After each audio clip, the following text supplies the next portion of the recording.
জল তেষ্টায় যে আমি মারা যাব। লুচি কয়খান হইলি তো জল খাইতে পারবা। কিন্তু লুচি হতে হতে আমি যে শেষ হয়ে যাব। এত সহজে শেষ হইতে পারা তো ভগবানের আশীর্বাদ।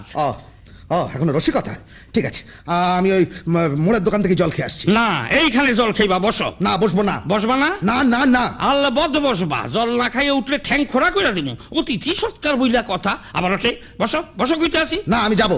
বয়ে থাক, জল খাবি তবে যাবি। গায়ে হাত দিচ্ছ কেন? ছাড়ো ছাড়ো বলছি। বয় বয় বয় নাইলে ছাড়। বলছি কি হচ্ছে কি? কি জামাটা ছিঁড়ে দিলে? প্রশ্ন করবি না। জামা ছিঁড়ছি, কাপড় ছিলুম, তোর যা আছে সব ছিলুম, তবু জল না খাইয়া যাইতে দেবো না। বয়। না, বসবো না। বয় কইতে আসি। না না।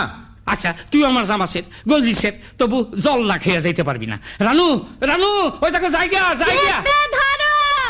কি হচ্ছে কি? আরে ছাড়ো বলছি, ছাড়ো বলছি। কি হচ্ছে? না, বসবো না, না বসবো না।